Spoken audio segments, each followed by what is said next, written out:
안녕하세요. 칠기준날입니다. 현대인들은 매일 피로하다는 말을 입에 달고 삽니다. 아침에 출근하면서부터 피곤해를 연발하고는 스스로 답합니다. 오늘 밤 잘 자고 나면 괜찮을 거야. 정말 그럴까? 자고 나면 피로가 사라져 있을까요? 단순히 잠으로 피로가 풀리던 시대도 있었습니다. 인류의 삶이 육체노동으로 한정되어졌던 지난 시대에는 하룻밤 푹 자고 일어나는 것만으로 피로가 풀렸습니다. 하지만 현대사회는 육체노동보다는 머리를 써서 작업하는 것이 중심이 된 사회입니다.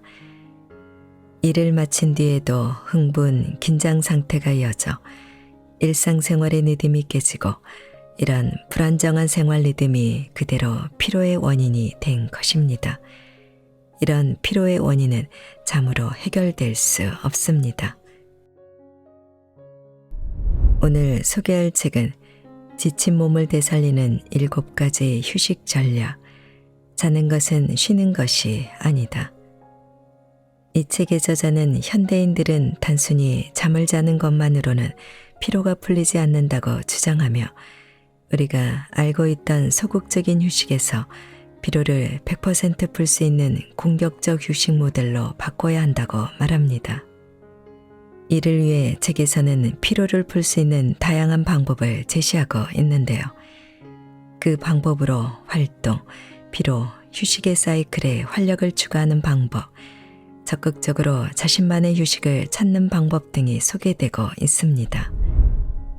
저자는 휴식의 방법을 7가지 종류로 분류하고 자신에게 가장 알맞은 휴식법을 찾아보기를 제안하고 있는데요. 최상의 휴식을 취하기 위한 7가지 전략에는 어떤 것들이 있는지 지금부터 잠시 책 속으로 들어가 살펴보겠습니다. 오늘도 책 읽기 좋은 날과 함께 좋은 시간 보내세요. 구독, 좋아요, 사랑합니다.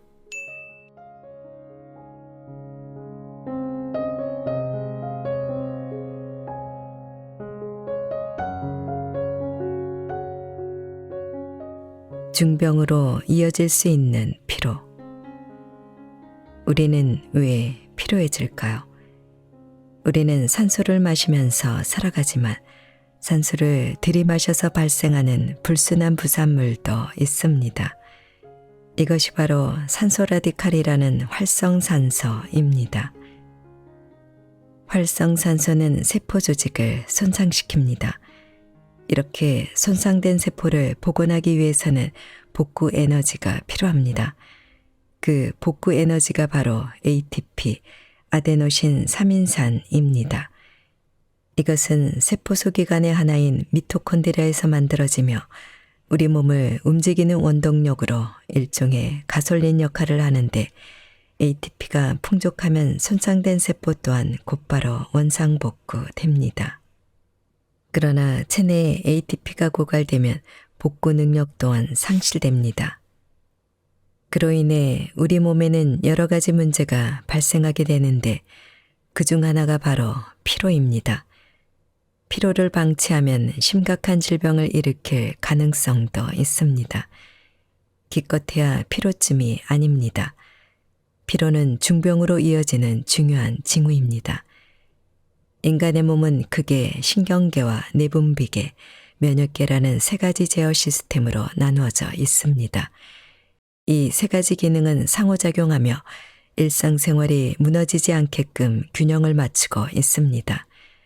가령 자율신경에 균열이 생기더라도 다른 2가지 계열이 보완해주면서 시간을 벌어주는 사이 휴식을 취하면 자율신경 본래의 컨디션으로 회복됩니다. 이러한 식으로 일상의 컨디션을 유지하는 것을 항상성이라고 합니다. 따라서 피로의 초기 단계에서 휴식을 취한다면 아무 문제도 일어나지 않습니다. 그러나 쉬지 않고 평소와 같은 일상생활을 이어간다면 되돌릴 수 없는 결과를 낳을 수도 있습니다.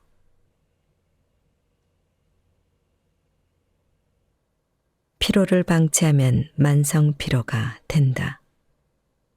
피로는 크게 3단계로 나뉘는데 급성 피로, 아급성 피로, 만성 피로가 있습니다.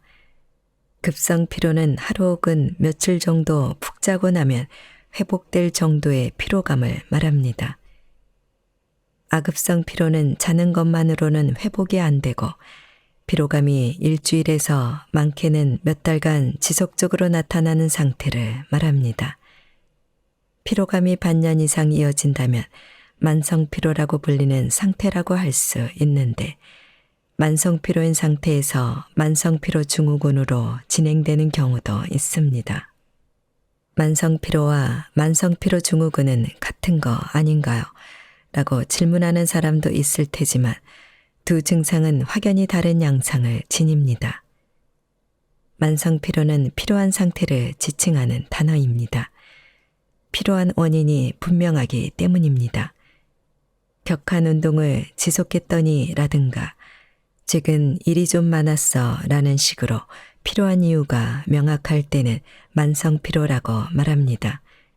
한편 만성 피로 증후군은 질병의 하나입니다. 뇌척수라고 불리는 중추계의 염증으로 두통이나 발열이 있고 피로감이 반년 이상 이어집니다. 만성 피로 증후군만이 아닙니다. 피로는 이 외에도 여러 병증으로 나타납니다. 피로감은 몸에서 보내는 경고장. 피로와 피로감은 다릅니다. 피로감은 피로가 쌓인 상태를 자각하는 감각입니다.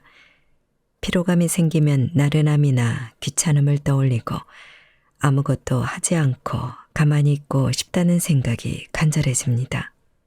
우리의 몸은 왜 피로감을 느끼는 걸까요?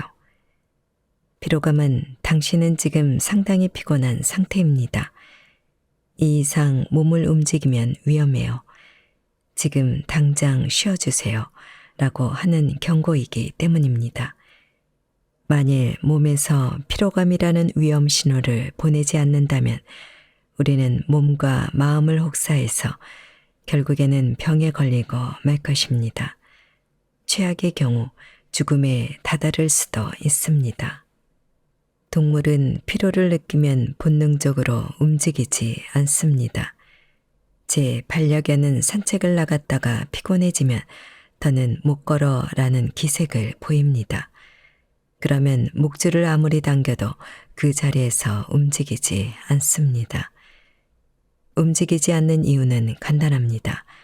지금은 쉬는 게 좋다는 것을 본능적으로 알기 때문입니다. 만일 야생동물이 피로가 쌓여 빠르게 달릴 수 없는데도 먹이를 찾아 어슬렁거리다가 천적의 눈에 띄면 도망치지 못해 잡아먹히고 말 것입니다. 피로가 목숨을 좌지우지한다는 것을 본능적으로 이해하는 것입니다. 피로와 피로감은 일치한다고도 할 수 있습니다. 그러나 인간은 피로라는 신호를 순순히 받아들이지 못합니다. 몸에서 울리는 경고에는 피로 외에도 두 가지가 더 있습니다. 바로 통증과 발열입니다. 통증, 발열, 피로는 몸의 이상 상태를 알려주는 3대 생체 경고라고 해도 과언이 아닙니다. 병원이나 상담센터에 온 환자가 가장 먼저 호소하는 증세를 보통 주소라고 하는데 이 주소에서 가장 많은 것이 바로 통증입니다. 통증과 발열이 경고라는 것은 많은 사람이 알고 있으며 경고가 발령되면 비교적 따르게 됩니다. 염증이 있네. 환부를 차갑게 하고 당분간은 뛰지 말자. 열이 있네. 오늘은 푹 쉬는 게 좋겠어. 배가 아프네. 아무래도 병원에 가봐야 할 것 같아. 통증과 발열로 빚어지는 불쾌함은 참기 힘들어서 어떻게든 완화시키라는 대책을 세울 수밖에 없는 것입니다.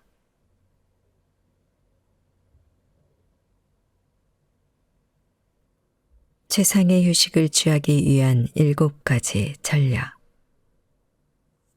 활동, 피로, 휴식의 사이클에서 벗어나자. 지금까지 우리는 충분한 휴식을 취하면서 살지 않습니다. 보통의 사람들이 휴식을 취하는 방법을 도식화하여 설명하면 활동, 피로, 휴식의 사이클을 끊임없이 돌고 있습니다. 어떠십니까? 우리는 직장이나 학교에 가서 일이나 공부 등의 활동을 합니다. 집에서 일하는 사람도 있고 가사나 간병, 육아 등을 하는 사람도 있을 것입니다. 이러한 활동을 하고 나면 당연히 피곤합니다. 피곤하면 쉽니다. 그리고 다시 활동을 이어갑니다. 보통 우리가 이 세 가지 요소를 무한 반복하며 살아갑니다. 그러나 저는 여기에 하나의 요소를 추가하고 싶습니다. 그게 무엇일까요? 여러분도 함께 생각해 보세요. 그렇다면 질문을 바꿔 보겠습니다. 피로의 반대말은 뭐라고 생각하나요? 아마 이 질문에는 휴식 아닐까요? 라고 대답하는 사람이 가장 많이 나올 것 같습니다. 그러나 안타깝게도 질문의 답은 휴식이 아닙니다. 일상의 사이클에 활력 추가하기. 활동, 피로, 휴식으로 이어지는 일상의 사이클을 스마트폰 배터리에 빗대어 설명해 보겠습니다. 활동하는 동안 피로가 쌓이듯이 배터리 잔량이 줄어듭니다. 그러나 휴식으로 충전하고 다시 활동하지요. 휴식으로 100% 충전한 상태로 돌아간다면 아무런 문제가 없습니다. 그러나 이미 다들 알고 있으리라 생각합니다만 사람들의 80%는 이미 피로에 찌들어 있어 실제로는 그렇게 100% 충전하기가 어렵습니다. 쉽게 설명하면 지속 가능한 삶의 모델이 아닙니다. 쉬어도 100% 충전되지 않은 채로 다시 활동하게 되는 것이 현실입니다. 제가 느끼는 바로는 오늘날의 현대인들은 휴식을 해도 50% 정도밖에 충전되지 않아 보입니다. 그대로 다시 20%가 남을 때까지 지속적으로 활동하다 보면 피로는 점점 더 쌓여만 갑니다. 그리하여 제가 주장하는 것이 활동으로 넘어가기 전 휴식 외에 피로를 말끔하게 씻어내는 요소 하나를 추가하는 것입니다. 사전을 찾아보면 피로의 반대말은 활력이라고 쓰여 있습니다. 이 활력을 더해 4가지 요소로 일상을 살아가면 어떨까 생각한 것입니다. 즉, 휴식을 한 뒤에 바로 활동을 시작하는 것이 아니라 그때부터 활기를 채운 상태로 컨디션을 끌어올린 뒤에 다시 활동하는 사이클입니다. 휴식만으로는 50% 정도밖에 되지 않았던 충전이 활력을 추가함으로써 100%에 가까워지는 것입니다. 심신을 단련하는 초회복 이론. 어떻게 하면 활력을 높일 수 있을까요? 의외의 답으로 보일지 몰라도 나 스스로에게 약간 무리한 부담을 주는 것. 그것이 바로 활력을 높일 수 있는 방법입니다. 운동을 하고 난 뒤에 피로가 풀리지 않는 상태에서 다시 운동을 재개하면 결과적으로 자신의 능력은 점점 떨어져 갑니다. 그렇게 되지 않도록 운동선수들은 초회복 이론에 근거하여 격렬한 훈련을 한 뒤에는 반드시 일정 기간 휴식을 취해 자신의 능력치를 최고로 끌어올립니다. 초회복 이론은 근육 훈련을 받고 있는 사람에게는 익숙할지도 모릅니다. 간단히 설명하면 자신의 체력에 비해 한두 단계 상향 조정하여 훈련을 받으면 훈련을 받은 직후는 피곤해 체력이 저하되지만 그 뒤 충분히 쉬고 나면 훈련을 하기 전보다 체력이 올라간다라는 현상을 설명한 이론입니다. 근육 운동은 무거운 바벨을 들어 올리거나 들어 올리는 횟수를 많이 해서 근조직을 파괴합니다.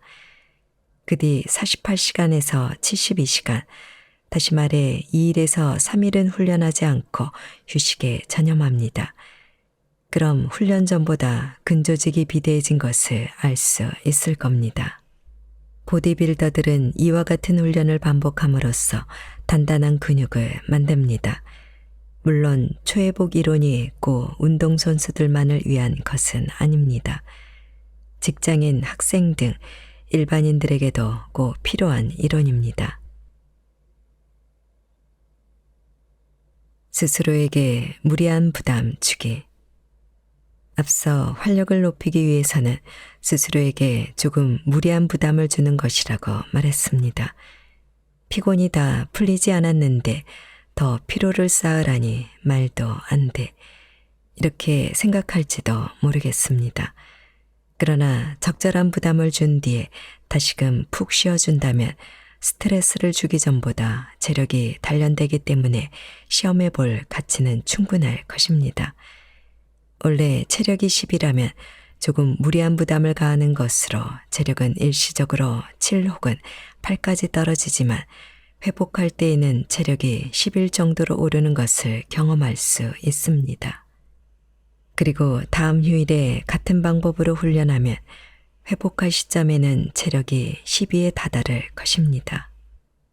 이렇게 기초 체력을 서서히 올려갑니다.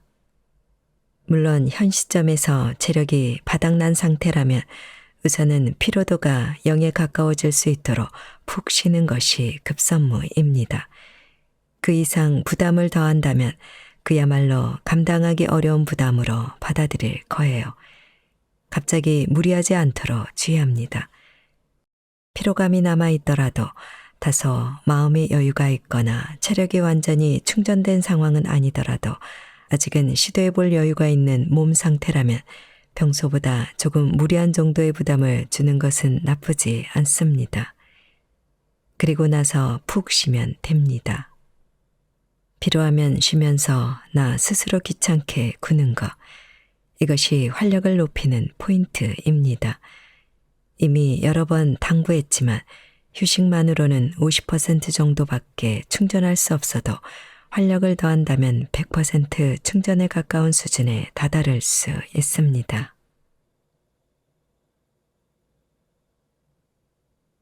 활력을 높이는 아주 유용한 방법. 무리한 부담이라도 처음에는 아주 쉬운 것부터 시작해야 합니다. 또 다음의 4가지 조건을 반드시 충족해야 합니다. 첫째, 스스로 결정하기. 누군가가 해라라고 강요한 것이 아니라 스스로 정하는 것이 중요합니다. 강요받아 한다면 그 또한 스트레스가 될 수 있습니다. 둘째, 일과 관계없는 것으로 정하기. 이미 일 때문에 피곤한데 일을 늘려서 자신에게 부담을 주는 것은 추천하지 않습니다. 가족으로부터 일요일이니까 같이 뭐라도 만들어 볼까 라고 제안받았지만 귀찮아서 피했던 적은 없나요? 이처럼 일과는 전혀 관계가 없는 것이라면 아주 최적의 선택이 됩니다. 셋째, 스스로 결정하고 도전한 일이 자신이 성장할 수 있을 정도의 부담일 것. 벽돌처럼 두꺼운 책을 독파하고 지역 활동에서 특정한 인물을 맡는 등 좀 어렵지만 이걸 하고 나면 지금보다 조금은 성장할 거야 라고 하는 일에 도전해 보는 것도 좋습니다. 넷째, 편하게 즐길 여유가 있는 것. 뭐든 무리하는 건 금물입니다. 더 자세히 말하면 자신에게 약간의 부담을 줄 만한 일로 가능한 육체적인 면과 정신적인 면 양쪽이 모두 있는 것이 좋습니다. 육체적인 면이라면 일단 가벼운 운동으로 시작해 봅니다. 걷기를 정했다면 걷는 행위 자체를 즐기면서 거리를 조금씩 늘려나가다가 달리기로 발전해 보세요. 자신의 페이스를 제대로 파악할 수 있으니 활력을 찾게 더할 나위 없이 좋다고 생각합니다. 한편 정신적인 면은 불편한 사람하고 만나기라든가 짜증나는 일을 참고 해보기 같은 정신적 고문을 뜻하는 게 아닙니다. 그동안 생각만 하고 도전하지 않았던 시험에 응시해보거나 취미로 하던 일에 전문성을 더해 자격증을 취득하거나 전국 각지 명산의 최고봉에 오른다거나 하는 조금은 긍정적인 부담을 더하는 것이 중요합니다. 방어적 휴식에서 공격적 휴식으로 전환하기. 사람들 사이에 혼자 캠핑을 나서는 솔로 캠프가 유행한다고 합니다. 저도 한때 자전거를 타고 전국 일주를 했을 때 캠핑장을 자주 이용했습니다. 어느 정도 장비나 설비가 구비된 전용 캠핑장이라면 몰라도 인적이 드문 숲속에서 텐트를 치고 아침까지 버틴다면 그날 밤은 깜깜한 어둠 속에서 홀로 지내게 됩니다. 자신 외에는 아무도 없는 자연을 즐길 수 있는 사람이라면 몰라도 그렇지 않다면 밤새도록 공포심을 견뎌야 합니다. 그런 의미로 솔로 캠프는 정신적으로 조금 무리한 활력을 주고 싶은 사람에게 딱 맞는 게 아닐까요? 게다가 누군가에게 지시받는 게 아니라 처음부터 끝까지 스스로 생각하고 결정한 것입니다. 만약 아무리 생각해도 싫다면 가던 도중에 다시 돌아오면 됩니다. 아주 완벽하고 긍정적인 활력 생성 조건이 갖추어져 있습니다. 이런 휴식 방법을 저는 공격적 휴식이라고 부릅니다. 주말에는 침대에서 뒹굴면서 자다 깨다를 반복하다가 월요일이 되어 다시 활동하는 것은 방어적 휴식입니다. 공격적 휴식은 보다 적극적이고 주체적으로 쉬는 방식입니다. 적극적으로 쉰다라는 말이 조금은 이상하게 들릴지도 모르겠습니다. 그러나 중요한 것은 휴일은 보다 효율적으로 피로를 풀기 위해 지내거나 피로가 쌓이지 않도록 몸을 만들거나 활력을 충전하는 데 쓰는 것입니다. 지금까지 지켜내기 급급했던 일상의 사이클을 공격적인 휴일 사이클로 바꿔보는 것은 어떨까요? 휴식학에서 정의한 7가지 휴식 모델. 그렇다면 드디어 어떤 식으로 쉬어야 피로가 풀리고 활력을 얻을 수 있는지 이야기해 보겠습니다. 휴식학에서는 휴식을 7가지 유형으로 정의하고 있습니다. 휴식은 크게 다음과 같이 3가지로 나눌 수 있습니다. 생리적 휴식, 심리적 휴식, 사회적 휴식. 이 3가지를 다시 1에서 3가지 유형으로 나눕니다. 그렇게 나뉜 7가지 모델을 일상생활에 적용하는 것만으로도 피로 회복이 촉진됩니다. 생리적 휴식 1. 휴식. 생리적 휴식에는 휴식과 운동, 영양으로 총 3가지 유형이 있습니다. 순서대로 설명해 보겠습니다. 휴식 유형은 일반적으로 잘 알고 있는 쉬다의 이미지에 가까운 방법입니다. 일상의 모든 활동을 멈추고 몸을 움직이지 않고 에너지 소비를 억제하면서 에너지가 회복되기를 기다리는 수동적인 휴식법입니다. 말하자면 소극적 휴식법이라고도 할 수 있습니다. 휴식에는 수면이나 쉼 등이 속합니다. 휴식을 취할 때 중요한 것은 그 어떤 에너지 소비도 소비되지 않도록 몸을 움직이지 않는 것에 초점을 맞춥니다. 그중 수면은 휴식 중에서도 가장 중요한 부분을 차지합니다. 이미 설명한 것처럼 서케디언 리듬에 따른 사이클로 활동하다 보면 질 좋은 수면만으로도 피로 회복이 빨라집니다. 한편 휴식에는 반드시 주의해야 할 사항이 있습니다. 하루 종일 침대에서 뒹굴기, 소파에 기대 앉아 텔레비전이나 휴대전화를 마음껏 보기와 같은 방법의 휴식은 피로는 풀 수 있을지 몰라도 활력을 높이는 데는 별로 효과가 없습니다. 에너지 소비를 억제하고 그 사이 체력 회복을 기다린다는 의미에서는 누워서 텔레비전이나 휴대전화를 들여다보는 것이야말로 최상의 휴식일지도 모릅니다. 겨울에는 뜨끈한 아랫목에 누워 뒹구는 것도 좋습니다. 그러나 그것은 주체적인 휴식은 아닙니다. 오늘은 피곤하니까 몇 시간만 누워 있어야지 라는 식으로 스스로 정하여 휴식해야 합니다. 그저 오늘은 할 일이 없으니까 라는 식으로 막연하게 수동적으로 뒹구는 것은 피로를 푸는 데 악영향을 미칠 뿐입니다.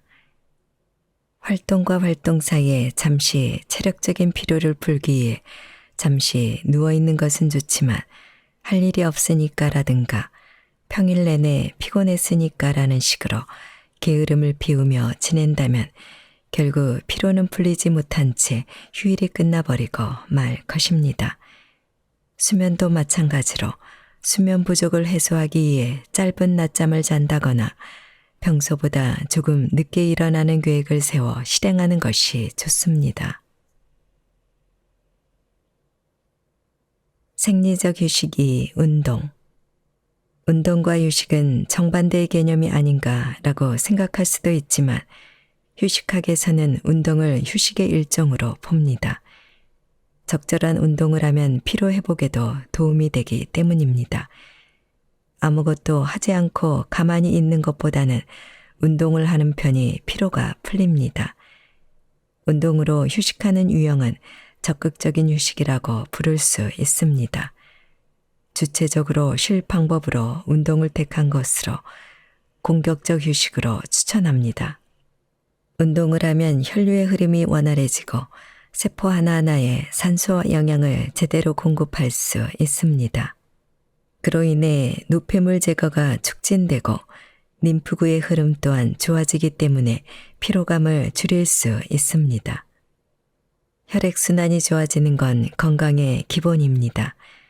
그러기 위해서는 몸을 가볍게 움직여주는 것이 제일 좋습니다. 쉬는 날 하루 종일 침대에서 일어나지 못하고 뒹구는 사람이 있을 겁니다. 누워있는 것만으로는 휴식이 될 수 없습니다. 계속 누워만 있으면 혈액의 흐름이 막히기 때문입니다. 물론 완전히 멈춘다는 의미는 아니지만 피로를 풀기 위해서는 가벼운 운동이라도 하는 것이 필수입니다. 오후에 적당한 운동을 하면 몸에 피곤이 쌓이기 때문에 밤이 되면 부교감 신경이 예민하게 작용하여 깊은 수면에 빠질 수 있으니 건강한 생활 습관에도 탁월한 효과가 있습니다. 구체적으로는 요가나 스트레칭, 걷기 등이 좋습니다. 혈액의 흐름을 좋게 한다는 의미로 목욕도 운동 유형으로 분류됩니다. 나이가 들면서 근육량이 줄어들고 근육이나 유산소 운동 능력은 떨어집니다.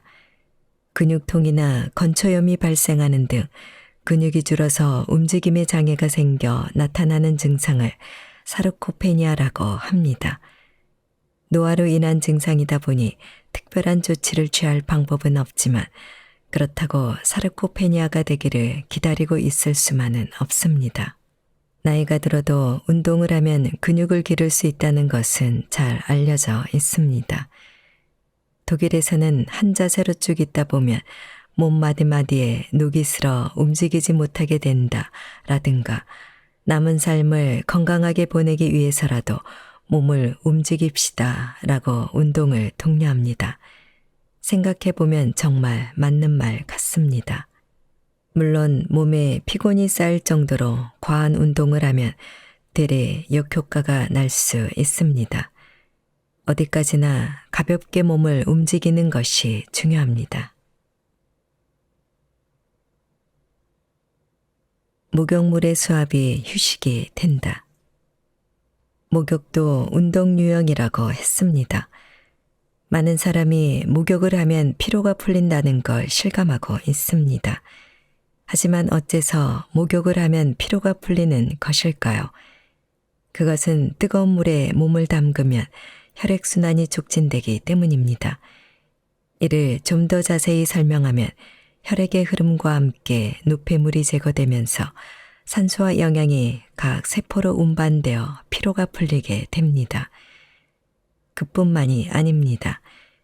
욕조를 채운 따뜻한 물에 몸을 담그면 수압이 높아집니다. 이전에 저는 온천에서 개최한 학회에 참석한 적이 있었습니다.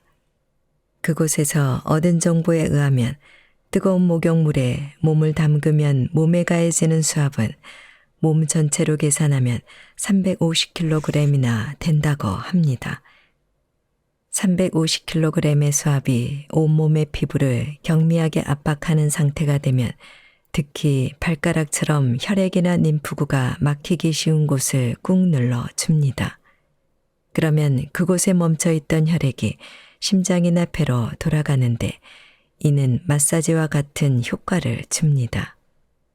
약국에 가면 신축성이 좋은 옷감으로 만든 지압 양말이나 지압 타이즈가 판매되는 걸 볼 수 있습니다. 그것들도 반신욕과 같은 효과를 노리고 개발된 상품이라고 할 수 있습니다. 원래는 종아리 근육이 움직여 다리에 쌓인 혈액을 심장으로 밀어 올리는데 종아리 근육은 오후가 되면 피로하여 근력이 떨어집니다.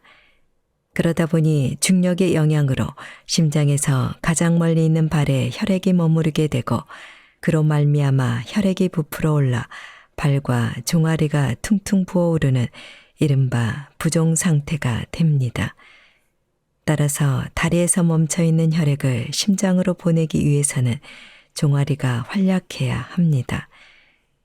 발목을 위아래로 움직이면 종아리가 긴장하여 이완하고 다시 긴장하고 이완하기를 반복합니다. 이때 종아리의 근육은 혈관을 조였다 풀었다, 조였다 풀기를 반복합니다. 이것을 밀킹 액션이라고 합니다. 마치 젖소에 젖을 짜듯이 리드미컬하게 혈관을 자극한다는 뜻으로 이로써 다리의 부종을 풀 수 있습니다. 종아리가 제2의 심장이라고 불리는 것 이러한 이유 때문입니다. 이처럼 욕조에 담그는 목욕을 하면 욕조 안의 수압으로 한 곳에 몰려있던 혈액이 심장으로 다시 밀려나게 됩니다. 그로 인해 혈액순환이 개선되어 피로가 풀립니다.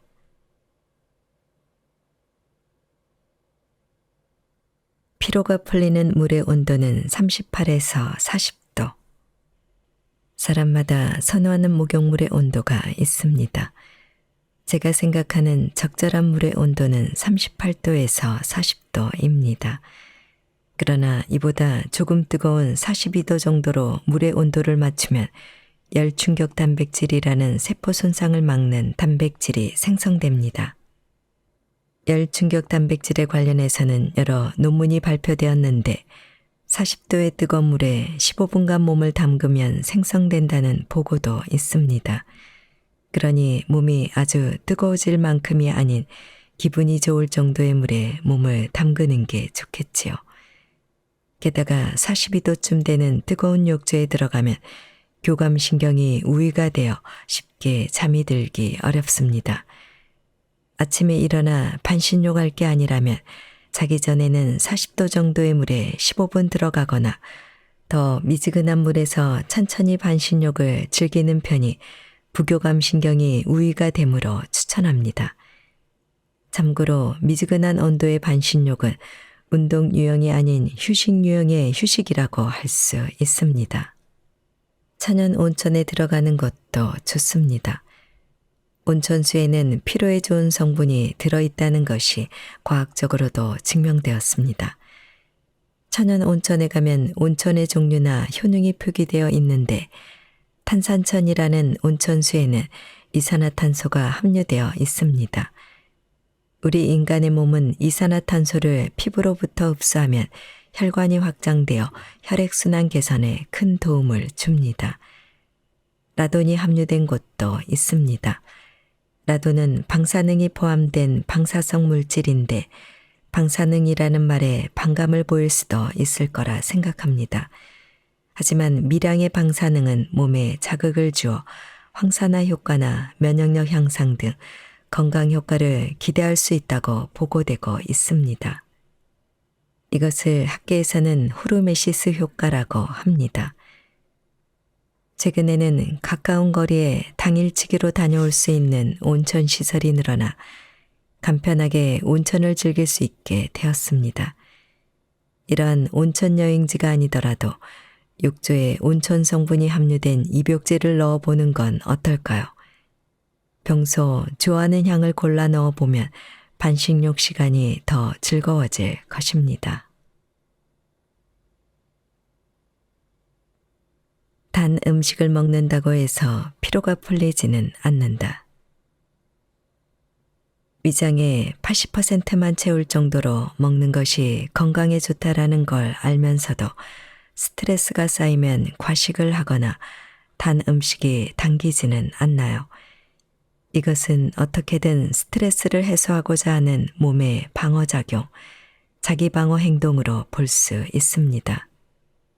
식사를 하면 부신피질에서 코르티솔이 분비됩니다. 코르티솔은 항염증 작용과 면역 억제 작용을 하는데 그 외에도 혈당을 올리는 작용도 합니다. 우선 식사를 하면 당연히 혈당이 오릅니다. 혈당이 오르면 췌장에서 인슐린이 분비되어 혈당을 낮추려고 시도합니다. 그러고 나면 혈당이 쭉 내려가고 내려간 혈당은 다시 올라오지 않고 그 수치를 유지합니다. 이때 코르티솔이 생성됩니다. 코르티솔은 스트레스에 대항하기 위해 교감신경을 높여 전투태세에 돌입합니다. 따라서 뭐든 닥치는 대로 먹거나 달콤한 음식을 찾게 되는 것입니다. 좀 피곤한데 이것까지는 처리해야지. 이러한 생각이 들 때 자신을 독려하기 위해 무의식적으로 먹거나 초콜릿 같은 단 것을 찾는 것인지도 모릅니다. 하지만 이는 부교감 신경을 높여 신체 재생 활동을 해야 할 시간에 과식을 하고 단 음식을 먹음으로써 우리의 몸은 긴장, 흥분 상태가 되어 재생 활동에 역효과가 납니다. 집에 돌아가서 피곤해. 오늘따라 짜증나는 일이 어찌나 많던지 스트레스에는 역시 단 걸 먹어야지 라고 생각하는 것 또한 충분히 공감합니다만 단 걸 먹으면 되레 더 흥분해서 잠들기 어려워질 수 있습니다. 흔히 단 걸 먹으면 피로가 풀린다 라고들 하는데 정확히 말하자면 피로가 일시적으로 숨어버릴 뿐입니다. 단맛을 즐기려고 먹는다면 몰라도 케이크나 초콜릿을 먹는다고 해서 스트레스가 해소되지 않습니다. 당질은 뇌의 먹이라서 머리를 쓸 때는 단 음식을 먹으면 좋다라는 이야기도 종종 듣지만 음식이 소화 흡수되는 데는 일정한 시간이 걸립니다. 시험을 보기 직전에 단 음식을 먹었다고 해서 뇌가 잘 작동한다고는 장담할 수 없습니다. 잠자리를 바꾸는 것만으로도 충분하다. 수면 시간만큼은 독립적으로 쓸 수밖에 없지 않을까라고 생각할 수 있습니다. 단순히 잠을 잘 때에는 잠을 자는 것 외에는 아무것도 할 수 없기 때문입니다. 하지만 잠자리를 바꾸는 것만으로도 휴식 유형에 전환 유형을 조합하는 것이 가능합니다. 수면 환경에 신경을 쓴 호텔에서는 숙면 플랜이라는 프로그램을 개발하고 있고 온천에 가면 잠이 잘 온다라고 말하는 사람들도 있습니다. 캠핑을 가서 숲속 한가운데 텐트를 치고 누우면 기분이 좋아지고 마음에 맞는 친구들과 함께 간다면 친목 이용의 휴식을 함께 즐길 수 있습니다. 반신욕을 할 때도 그저 가만히 있는 것처럼 보이지만 몸을 따뜻하게 하는 것으로 혈액순환이 도움이 되므로 반신욕은 운동 유형을 동반하고 있는 것과 같습니다. 이렇게 생각해 보면 휴식이 집에서 자는 것, 침대에서 뒹구는 것, 가만히 있는 것이라고 생각했던 사람들도 아주 조금 생각을 바꾸면 휴식의 효과를 한층 높일 수 있습니다. 쉬는 법을 조합하는 건 무한대로 가능합니다. 여러 유형을 복합적으로 구성하여 나에게 딱 맞는 휴식 방법을 찾았다고 해서 완벽하게 완성된 것은 아닙니다. 이직이나 부서 이동, 진학이나 취업 등 가족 구성원의 변동 등 나를 둘러싼 생활 환경이 바뀔 수도 있고 나의 건강 상태에 새로운 변화가 생길 수도 있습니다. 그때마다 또다시 나에게 맞는 휴식 방법을 능동적으로 재구성하고 새로운 방법을 강구해야 합니다. 참고로 7가지 유형을 모두 무리하게 끼워 넣어 굳이 불편한 휴식을 취할 필요는 없습니다. 사람마다 잘하는 것, 못하는 것이 다 다르기 때문입니다. 창작, 공상 유형의 활동에 서툰 사람이 굳이 그림을 그리러 다니거나 서예 학원을 등록할 필요는 없습니다. 저처럼 그림에 소질이 없는 사람에게 그림을 그려보세요 라고 한다면 무척 당황스러울 것입니다. 모처럼 맞은 나의 휴식 시간에는 스트레스가 쌓이지 않도록 내가 잘하고 즐길 수 있는 활동을 선택해 주세요. 간혹 가족이나 배우자와 원하는 휴식 유형이 다를 때는 어떻게 하느냐고 질문하는 경우가 있습니다. 남편은 밖에 나가 테니스를 치고 싶어 하는데 아내는 집에서 술을 놓고 싶어 한다면 이럴 때는 굳이 두 사람이 함께할 필요는 없다고 말합니다. 상대방에 맞춰 움직이는 것이 스트레스로 작용한다면 무리해서 함께할 필요는 없습니다. 각각의 취향에 맞춰 활동하고 함께 즐길 거리도 찾아보기를 권합니다.